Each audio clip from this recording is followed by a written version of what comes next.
काम हमारी तरफ से, हम सारे साधु संत और जनता की तरफ से होगा कि अभी तक क्या हुआ कि कोई भी एमपी एमएलए आता है, उसने अपनी बात बतानी है कि मैं जीत करके ये करूँगा, ये करूँगा, ये करूँगा। अभी ये था कि चलो जनता की तरफ से अगर 35-36% लोग आ गए और हमारी बात मान ली गई 2 साल के अंदर, और अगर नियम बना दिया, कानून बना दिया तो ठीक है, नहीं बनाया तो हम कहेंगे कि देखो भाई, हमारे एक ज़िले से 35% 40% लोग जो है तैयार है गौ हत्या रोक के लिए। अगर आप कानून बना तरह से गौवंश के हत्या रोकने के लिए, तो ये आपके पास 2/3 जगह है जहाँ से आपको पूरे वोट मिलेंगे गौ हत्या बंदी।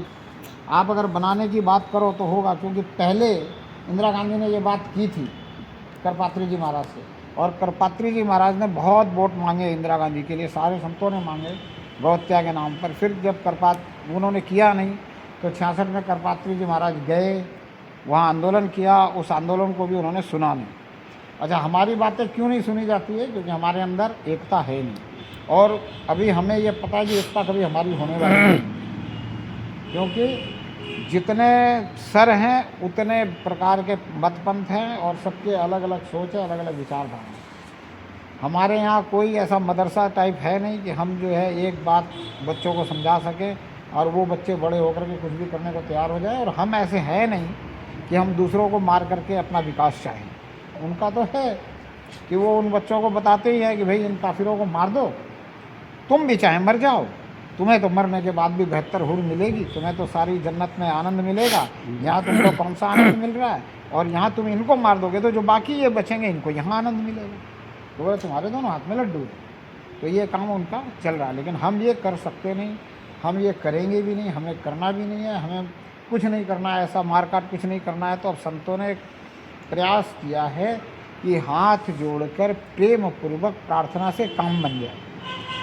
लेकिन अब जब योगी जी ने ये बात कह दी कि 100 करोड़ भारतीय अगर चाहे तो इसका मतलब संतों ने समझ लिया कि हम 35-36% अगर इकट्ठे भी कर दिए, इनको वोट भी मिल जाएंगे, और अगर इन्होंने नहीं भी किया तो फिर हम क्या करेंगे? हम कुछ नहीं कर सकते। हम उसको लेकर के सुप्रीम कोर्ट तक भी नहीं जा सकते कि जनता चाहती है, क्योंकि 35-36% का संविधान में कोई भी विधान नहीं है। विधान क्या है कि 2/3, अगर 2/3 जनता का सिग्नेचर हो जाता है तो हम इसको लेकर सुप्रीम कोर्ट में भी जा सकते हैं, और सुप्रीम कोर्ट भी कानून बना करके डाल सकते हैं कि भाई ये जब जनता चाहती है, ये लोग चाहते हैं। अच्छा, हमारा प्रधानमंत्री चाहता है सब कुछ, इसमें कोई डाउट नहीं है, इसमें कोई डाउट नहीं है कि हमारा प्रधानमंत्री पूरी तरह से हिंदुत्व और सनातन के काम को करना चाहता है।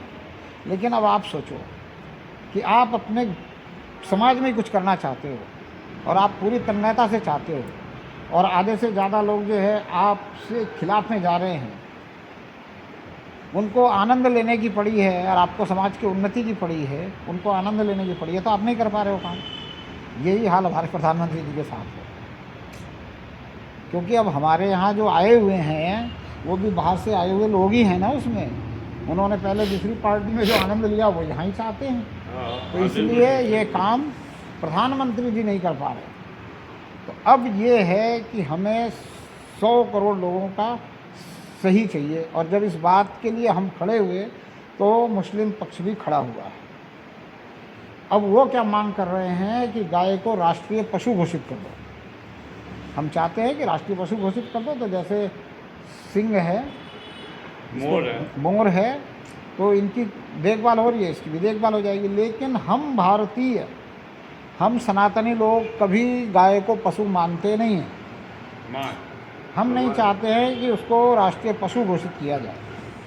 विवेकानंद जी ने एक बात कही थी कि गाय हमारे लिए पशु नहीं है। कब कही थी? जब किसी अंग्रेज़ ने उनसे पूछा कि आप किस पशु के दूध को सबसे अच्छा समझते हो, तो उन्होंने कहा भैंस का। बोला अरे, आपके तो किताबों में गाय के लिए लिखा हुआ है, गाय का दूध अमृत है, तो आप भैंस को कैसे कह रहे हो? तो बोला भाई, हमारे लिए गाय पशु नहीं है, गाय हमारी माता के समान है, माता है, इसलिए गाय का दूध अमृत है, वो माँ के दर्जे में है, वो देवता है हमारे लिए, वो हमारे लिए देवी है। पशु में तो भैंस का ही है। तो हमें भी इस बात को समझना पड़ेगा कि गाय को हमें राष्ट्रीय पशु घोषित नहीं करवाना है। लेकिन अब दिक्कत ये है कि ये भारत में अभी तक हिंदू राष्ट्र तो है ही नहीं, ये सेक्युलर राष्ट्र है, पंथ प्रधान है, सभी पंथों के लिए यहाँ जगह है, तो उनकी बात भी रखनी है। तो राष्ट्र माता अगर ना भी बने, राष्ट्र देव ना भी बने, राष्ट्र आराध्या ना भी बने, तो हमने एक और दिया है राष्ट्र आधार, जिसमें उनको दिक्कत नहीं है, क्योंकि पूजा की बात नहीं है। माता बोले तो पूजा की बात आती है, देव बोले तो पूजा की बात आती है, आराध्या बोले तो पूजा की बात आती है। राष्ट्र आधार बोले तो राष्ट्र का आधार है, और राष्ट्र का आधार वाकई में है। हम जानते हैं हमारे पूर्वज कृषि करते थे, कृषि प्रधान भारत देश, गाँवों का देश, इसमें गौधन के कारण ही हमारे भारत में संपन्नता थी। इसीलिए हमारा भारत सोने की चिड़िया थी उस समय, और तो कुछ ऐसा था नहीं, कोई व्यापार तो था नहीं, तो गौधन के कारण ही सब कुछ था। और जब से हमने इस गौधन की जो बेकदरी हो रही है उसको हमने संभाला नहीं, तब से हम देख रहे हैं कि भारत नीचे ही नीचे गिरता जा रहा है। भारत की जो बात थी वो ख़त्म होती जा रही है, जो शिक्षा थी, जो ज्ञान था, जो भाव था, वो सब गिरता जा रहा है। तो इसलिए संतों ने ये प्रयास किया है कि अब गौ माता को बिल्कुल बचाना ही है। तो कैसे बचेगी? 100 करोड़ भारतीयों का हस्ताक्षर हो। लेकिन संत जानते हैं कि 100 करोड़ भारतीयों का हस्ताक्षर नहीं करवा सकते। क्यों? क्योंकि 100 करोड़ में से 1% भी काम करने वाले नहीं हैं। 100 करोड़ में से अगर 1% काम करने वाले हों तो एक व्यक्ति को सिर्फ 100 लोगों का हस्ताक्षर करवाना रहेगा तो हो जाएगा। लेकिन हमारे पास अभी देखो, आप ये इनसे सुन रहे हो, 1100 लोग हैं। आप परसेंट में गिनने जाओ तो 0.0001%। तो इतने लोगों में कैसे कार्य होगा? तो इसलिए अभी जो है बार बार कार्यशाला की मीटिंग करनी पड़ती है। कल कार्यशाला की मीटिंग है संभाजी नगर में। अब उसमें यही समझाना है कि भाई आपने जो है इस कार्य को करने के लिए, जन जन का अभियान बनाने के लिए जन जन से जुड़ना है, जन जन से मिलना है, और जिनसे भी मिलना है उनसे ये रिक्वेस्ट करना है कि अगर आपको लगता है कि ये कार्य इस प्रकार से हो सकता है, एक व्यक्ति 100 व्यक्तियों की साइन कराए तो हो सकता है, तो आप कहोगे भाई एक व्यक्ति तो 500 का भी करवा सकता है, 1000 का भी करवा सकता है। तो आपने ऐसे व्यक्तियों का चयन करना जो करवा सकता है, और उन व्यक्तियों का चयन करके सिग्नेचर करवाना। ऐसे हमारे जो नौजवान खड़े हुए हैं, इनका आपको सानिध्य नहीं लेना है, इनकी आपको बात नहीं सुननी है, आपको अपनी बात इनको सुनानी है। और वो 1000 जो आपने सिग्नेचर करवाए हैं वो इनको देने हैं। बाद में वो उसको संभालेंगे, गिनेंगे कि कितने पत्रक आए हैं, उसमें कितने साइन हुए हैं, वो प्रार्थना पत्र भरेंगे, और फिर आप लोगों को जो है सबको साथ में जा कर के वहाँ 27 अप्रैल को तहसील में देना है कि भाई देखो हमारे पूरे तहसील के लोग चाहते हैं कि इस गौ माता को सम्मानित दर्जा मिले, गौ माता की सुरक्षा हो, गौ माता की अच्छी सेवा हो। अब उसमें 27 पॉइंट है। तो उसमें ये भी है कि जितनी ये गौचारण की भूमि है, चाहे उसको सरकार ने कब्जा कर रखा हो, चाहे किसी और ने कब्जा कर रखा हो, जहाँ घर बने हुए हैं उनको छोड़कर, जिनके छोटे छोटे घर बना रखे हैं बेचारों ने, गरीबों ने, उनको छोड़ करके जितनी भी भूमि है वो सारी भूमि गौ अभ्यारण्य बना दी जाए। हर गांव में गौचारण की जगह थी, तो हर गांव में गौ अभ्यारण्य बन जाएगा, नंदीशाला बन जाएगी, उसमें गाय और नंदी रहा करेगी। और वहाँ का जो गोबर है, जो मूत्र है, उसको खाद के रूप में परिवर्तित करके खेतों में, और उसको और जो भी इस्तेमाल किया जाता है, लकड़ी के रूप में, धूप के रूप में, और किसी रूप में। आजकल गोबर के बहुत सारी मूर्तियाँ वगैरह बनाई जा रही है जो घरों में लगाई जा रही है, ओम सखिया, उस रूप में बनाने के लिए। तो एक उसमें बहुत बड़े अनुसंधान केंद्र की भी मांग है, ऐसा अनुसंधान केंद्र बने जहाँ जो है लोगों को सिखाया जाए और वो अपने गांव में ये कार्य करें। और जहाँ नहीं कर सके तो वो गोबर उठा करके वो जो है एक जगह पहुँचाए। ज़िले में कम से कम एक ऐसी जगह बने, तो सिर्फ गोबर से और उस गौमूत्र से गाय का पालन पोषण हो जाएगा और हमारा भोजन सुधर जाएगा। आज जो हम भोजन कर रहे हैं उसमें तमाम केमिकल खा रहे हैं, और जब गौ के खाद्य से वो भोजन तैयार होने लग जाएगा तो उससे हमारा स्वास्थ्य सुधर जाएगा। हमारे स्वास्थ्य में कमी आने के कारण जो पैसा हम दे रहे हैं, जो WHO लेके जा रहा है, वर्ल्ड हेल्थ ऑर्डर, वहाँ से सब कुछ कमांडिंग हो रहा है, वो जो पैसा भारत का जा रहा है इलाज के नाम पे, वो बच जाएगा, वो रुक जाएगा। थोड़ी बहुत जो इलाज की है तो आयुष मंत्रालय बना हुआ है, आयुर्वेदिक होगा, योगा करेंगे, प्राणायाम करेंगे, भोजन सुधरेगा, हमारा स्वास्थ्य सुधरेगा, हमारा देश बलशाली भी होगा और धनवान भी होगा। अब ये बात हो गई गाय के साथ, लेकिन इतना ही सिर्फ नहीं है। जैसे हमने पहले सुना था कि अयोध्या तो सिर्फ झांकी है, मथुरा काशी बाकी है, वो कार्य यहाँ भी है। यहाँ तो हमें इस कार्य को करके लोग समझाना है कि आपके एक हस्ताक्षर से नियम बदले जाते हैं, कानून बदले जाते हैं, नए कानून बनाए जाते हैं, आप जो चाहते हैं वो हो सकता है। और ये बात हमें जो है अगर अभी भी समझ में आ गई है तो प्रधानमंत्री जी ने बहुत पहले समझाने की कोशिश करी। उन्होंने सबसे पहले क्या कहा, मैं प्रधान सेवक हूँ। सेवक किसका है? जनता का। मालिक कौन है? जनता है। ये जितने प्रशासनिक अधिकारी हैं वो सब क्या हैं? जनता के सेवक हैं। तो जनता मालिक है, लेकिन जनता कब मालिक है? संविधान क्या कहता है? आप अकेले इस राष्ट्र के मालिक नहीं हो। मैं अकेला या आप 10-20 या एक गांव या 2 गांव या 4 गांव मिलकर हम देश के मालिक नहीं हो सकते। जनता कब मालिक है? जब 2/3 जनता एक साथ आकर के कुछ मांग करे प्रशासन से, तो फिर जनता की सुनेगा प्रशासन। सुनना पड़ेगा, नहीं सुनेगा तो सुप्रीम कोर्ट सुनेगा, तो वो जनता मालिक है। तो ये बात लोगों तक पहुंच जाए कि हमारे 100 करोड़ हस्ताक्षर से नियम कानून बनते हैं, तो उसके आगे हमें जनसंख्या नियंत्रण कानून सबसे पहले बनाना जरूरी है इस देश को बचाने के लिए। अन्यथा क्या होगा? हम अभी 100 करोड़ हैं, 30 साल के बाद हम 50 करोड़ नक्की हो जाएंगे, क्योंकि अभी किसी के 1 और किसी के 2 हो रहा है, उनकी शादी होगी, कुछ भी होगा, तो अभी समझो 100 के 75 करोड़ होंगे, 75 के 50 होंगे, 50 के फिर 25 होंगे, और जब तक हम 25 होंगे तब तक ये 100 करोड़ होंगे। और 20 साल के बाद ये अगर 50 करोड़ हो गए और हम 75 भी रहे, तो सरकार इनकी होगी, प्रधानमंत्री इनका होगा, फिर भी हम तकलीफ में रहेंगे। लेकिन आज से 50-60 साल के बाद हम रहेंगे ही नहीं, सनातन समाप्त हो जाएगा। तो इसलिए ज़रूरी है कि जनसंख्या नियंत्रण कानून बने।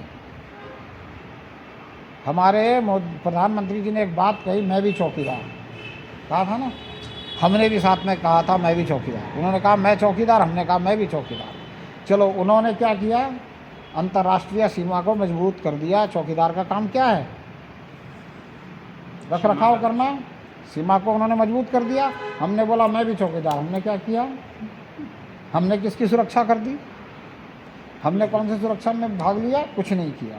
तो ये हमें अब इस सुरक्षा में भाग लेकर के गौ माता की अगर हम सुरक्षा कर दिए तो हम गौ माता के चौकीदार हो जाएंगे। तो ये हमें करना है और करवाना है। अब करने वाले इतने ही लोग हैं, कहीं भी ज़्यादा नहीं है करने वाले। और जो करने वाले हैं, ये करने वाले नहीं, ये करवाने वाले हैं। ये समझना पड़ेगा कि हम करने वाले नहीं, हम करवाने वाले। अब करवाने वाले को करने वाले पैदा करने। करने वाले कैसे पैदा होते हैं? आपको अगर बोलना आता है, उनको समझाना आता है, तो वो समझाने से, बोलने से, जैसे स्वतंत्रता सेनानी खड़े हो गए थे स्वतंत्रता संग्राम में, वैसे खड़े हो सकते हैं। पर आज के समय में दुर्लभ है। और ये जो हमने प्रस्ताव दिया है हमारे संतों ने, इन्होंने नो डोनेशन का प्रस्ताव दिया, किसी से डोनेशन लेना नहीं है। तो अगर 1 पैसे की भी कहीं लेन देन नहीं हो जिस कार्य में, उस कार्य में कोई आना नहीं चाहता। 1 पैसे का कहीं लेन देन हो ना, तो उस कार्य में बहुत से लोग आना चाहते हैं, क्योंकि ये हमारे नियम बन चुका है इस भारत का कि अगर किसी कार्य के लिए हमें कुछ मिलता है तो उसमें से कमीशन हमारा पक्का रह जाता है। आज संतों का भी यही हाल है, सबका यही हाल है। आपने अगर कोई आश्रम बन रहा है, कुछ हो रहा है, संत मांग रहा है, आपने दे दिया कि हाँ ठीक आश्रम बन रहा है, तो मैं तो खुद संत हूँ और मैं ये बात कह सकता हूँ कि उसमें से भी कमीशन हो जाता है। फिर आश्रम बनते बनते उनकी चुकड़ों के नीचे गाड़ी आ जाती है।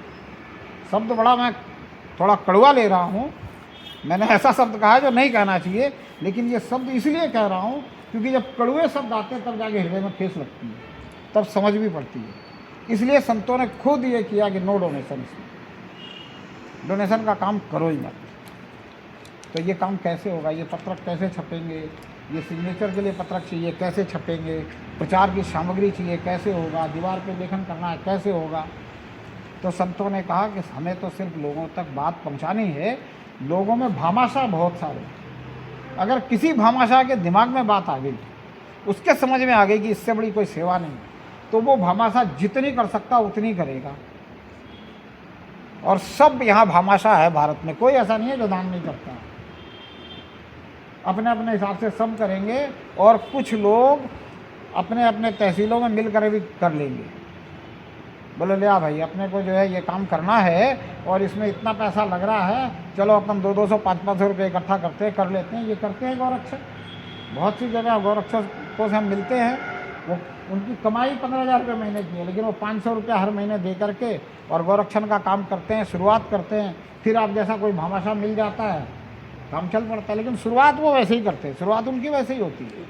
जब तक काम नहीं दिखता तब तक भामाशाह उसमें लगते नहीं हैं, और जब काम दिखता है तो फिर भामाशाह आ जाते हैं, फिर उनको किसी प्रकार की कोई दिक्कत नहीं है। इधर आइए।